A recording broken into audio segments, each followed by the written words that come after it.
Hey everyone, this is not my replay. As you can see, I'm using someone else's replay. A player by the name of ChrisWally playing a Minotaur, and he's using radar instead of smoke. I'll be doing a little talk of what I've done. As you can see, I'm here as well in the Grozavoy. And just some general observations about what's happened in the game. Now you'll see brief discussion of where to go. This decision is all A. I was tempted to go B, as you can do some scouting, and if the enemy doesn't go there, I can see about capping it. And then this guy thinks that I'm not following the plan, but what I'm actually doing is, you see, I started going east a little, and then I'm turning north.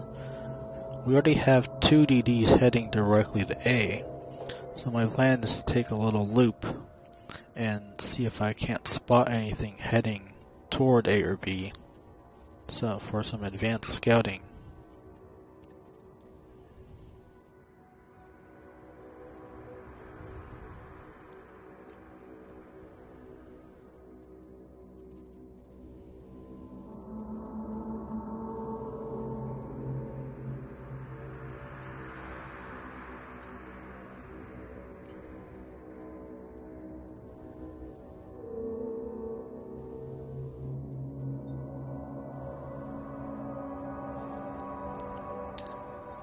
Chris obviously has radio location as Captain Skill on his Minotaur.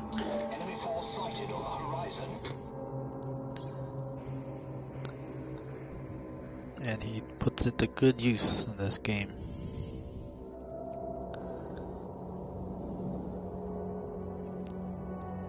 Concentrate fire on the designated target. Поддержите огнем по указанной цели.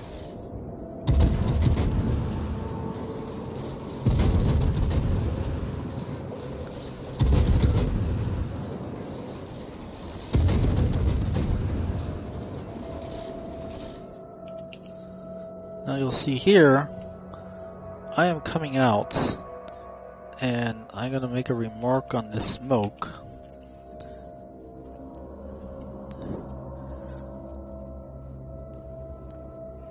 Which you see here in the chat. The reason I'm making a remark is the Shima has laid a smoke screen across the open water here, basically blinding the whole team as to who is in A. And what I've been doing, as you can see, is I'm going around the island, because I don't want to go through the smoke and get suddenly surprised by 2 or 3 ships. While the chance of it is low, it's still not a good thing.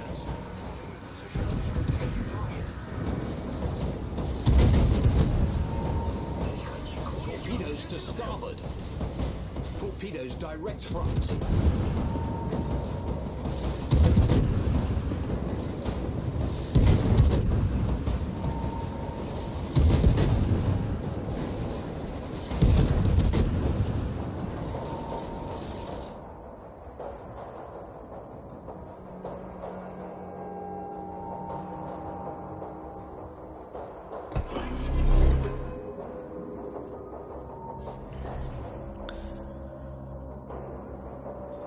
One thing that I think the Yami could have done better is head out around rather than getting himself bottled up in the cap.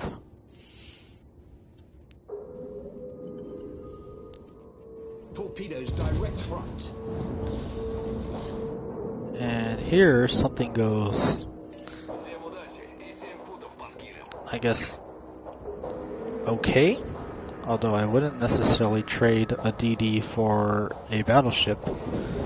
The Shima basically puts himself in detection range to kill the Montana, but also gets himself killed in the process.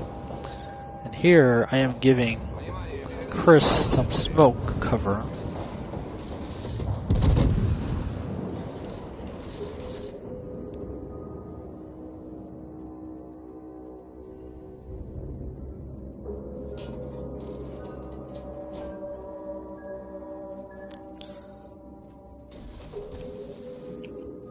Now here, you'll see I got myself beached, and obviously I didn't do so well this game, getting torqued by the Zao.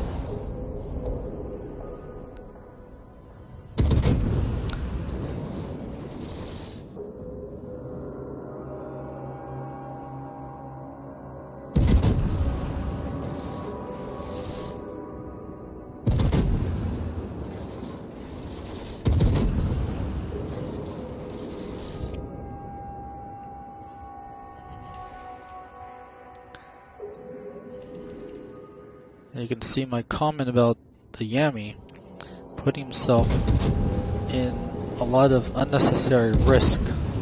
If he had been out here, he could have gotten much better shots at the enemy Yamato or the Zao.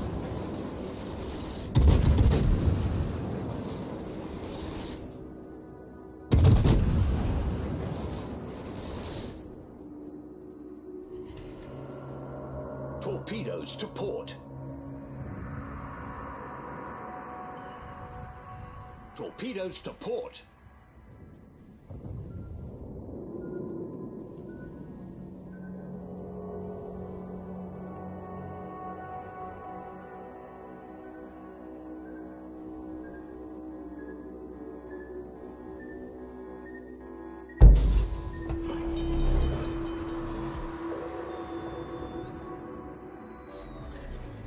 Problem solved, sir. And right now, we are up on ships and up on points, but that situation can change very quickly. Torpedoes to port. Like that, since Yamato was basically charging and got himself killed.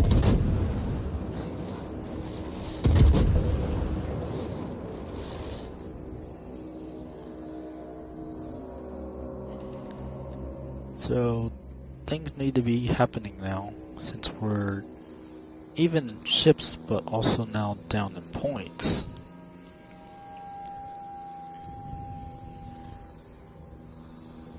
Concentrate fire on the designated target. And here, Chris makes a pretty decent maneuver. He gets himself undetected behind an island and in position to stealth fire on this Des Moines and whittle it down.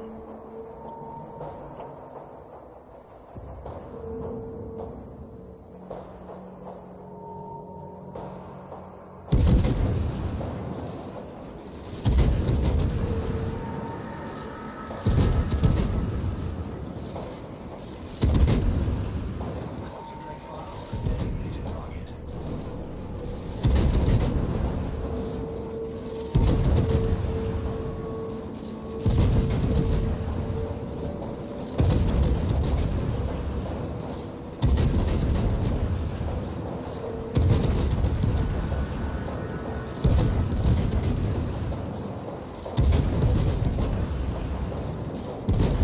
And if you can find opportunities to stealth fire like this, you should always be looking for them.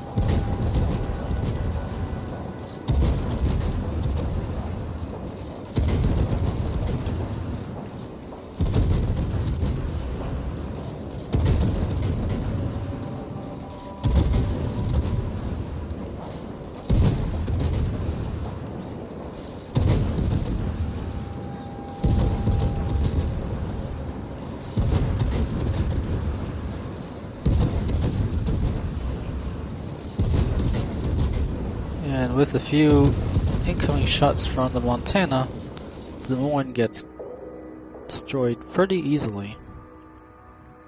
I owe you one. And in my replay, Torpedoes dead. which you haven't seen, I gave him a compliment for this.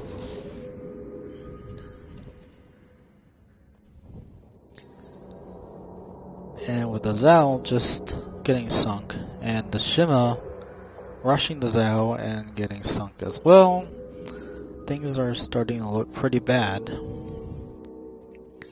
And Chris has to make a maneuver again.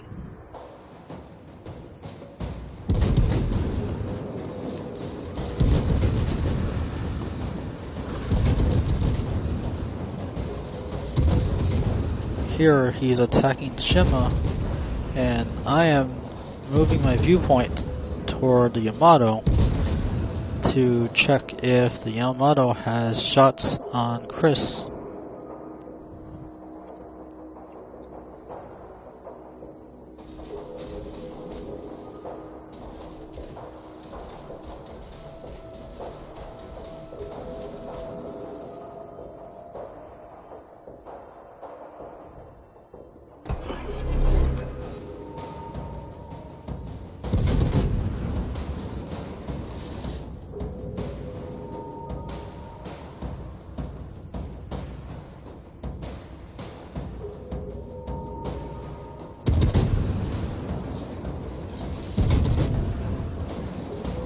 Torpedoes to port.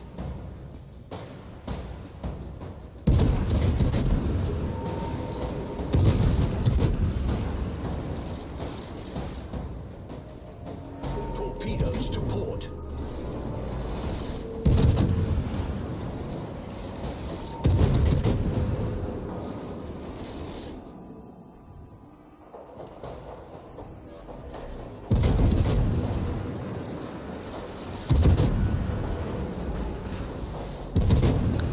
There, you saw the Shima made a mistake of firing his guns at Chris, keeping himself detected, and thus getting himself sunk.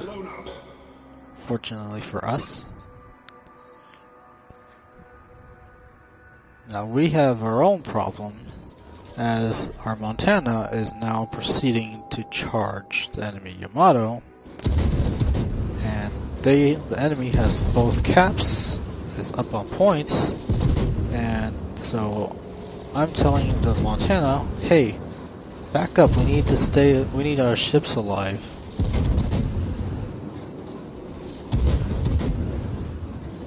As you can see in the chat.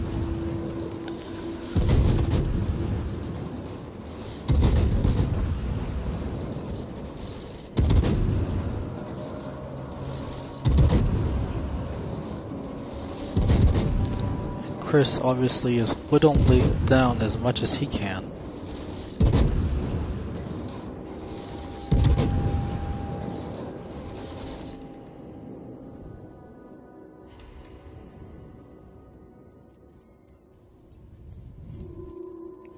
And while Chris is capping, I'm watching the Yamato, and I'm pretty much declaring him good at sunk. As a good Yamato player would have just turned his guns and waited for the Montana to pass him and just blap him, which obviously didn't happen here.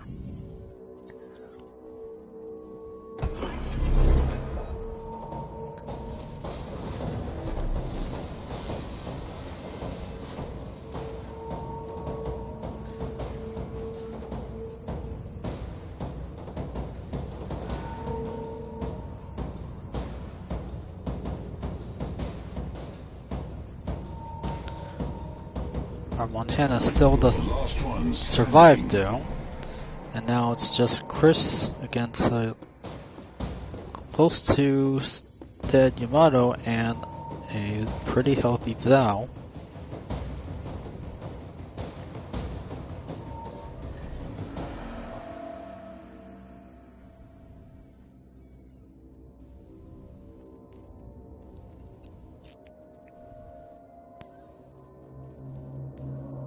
At this point, I'm thinking this is pretty much a loss. And I'm trying to see if I can help advise him a little in chat.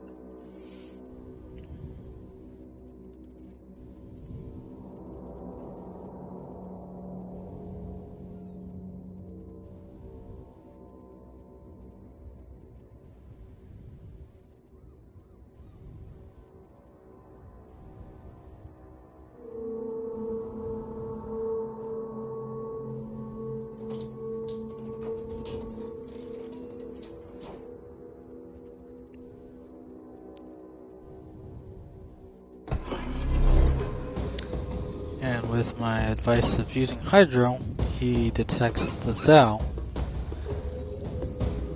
which clearly indicates the Zao's heading the other way, no chance to attack it. And my thought is the Yamato would keep heading south to stay safe.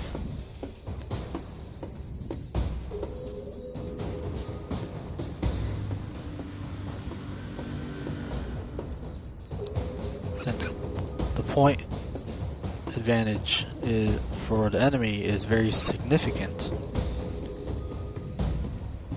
However, that's not what happens.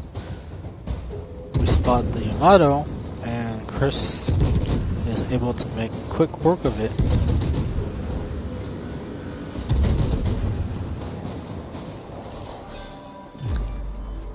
And suddenly, things are looking better, but still bleak. Now for a brief pause here, the Zao has gone into B cap, trying to cap it, and is looking to fight. But what the Zao could have done is, since the caps are even, he could have simply went back to guard A cap and just waited out the point tick, and they would have won.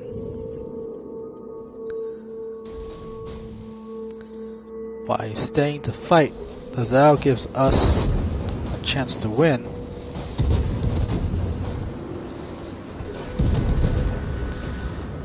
And here, Chris is obviously not giving the Zao his broadside, as a salvo of AP can hurt very badly in a Minotaur.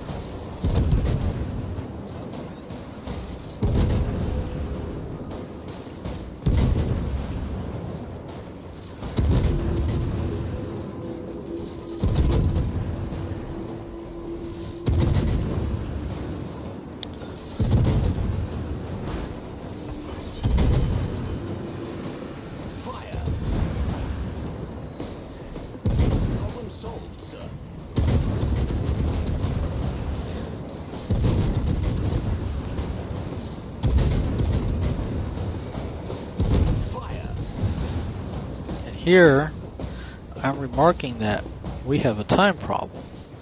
While Toranaga is correct, there's almost 3 minutes left on time, what he may not be noticing is the points, and the enemy is almost about to win by point tick.